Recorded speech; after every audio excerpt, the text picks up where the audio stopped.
Got your pad and pen, guys? I hope you have. Just write this down because I want you to remember this.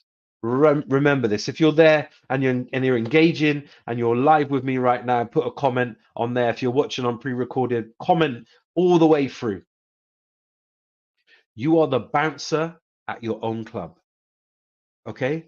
So if you've been to a restaurant, you've been to a club, you've been somewhere where there is that bouncer, that doorman that is on the door, he decides who he lets in and who he rejects. He decides who he's going to ban from coming in to that space, that environment. You, my dear friends, are the bouncer of your own club, the bouncer of your own environment. Okay, I'm coming close to the screen now because I want you to write this down. You decide, you, my dear friend, you decide who you let in. You decide how long they stay for. Put time restrictions on when they can come in. Allocate the time. Ban people.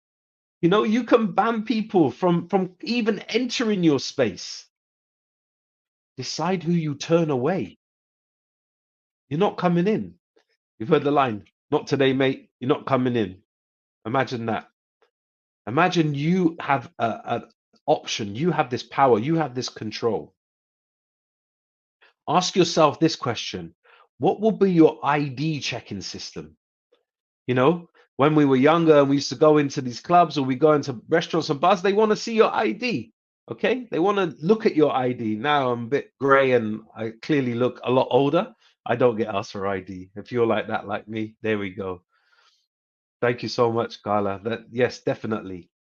What will be your ID checking system?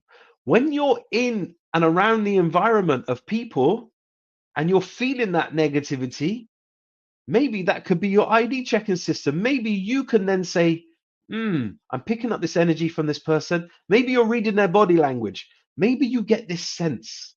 You know, so much of the work that we do is about in tuning and connecting back to that gut instinct. Okay. It's very, very powerful. If you can in tune yourself to that gut instinct, you instinctively know when you're walking into a dangerous environment, right? You instinctively know when something is wrong. Okay, so you can instinctively know when the energy is bad, when the vibe is bad. So if somebody's walking into your environment, in your space, in your club, remember you're that bouncer, maybe that could be your ID checking system. And you can then put a limitation on how much time you want to spend with that person, with those people in that environment that is going to pull you away. Ask yourselves what rules you're going to put in place in your club. What rules are you going to have? Shabnam, Carla, Angel, the people that have engaged, John, Sean as well is online. You know, these people, you guys, everyone that's watching right now, live or pre-recorded, what rules will you have in place for you? Remember, these are your rules of life and you have control over this. And then ask yourself and consider this last question. How are you going to enforce them? Okay. Enforce is a big word, right? So how are you going to be able to enforce these rules that you put in place?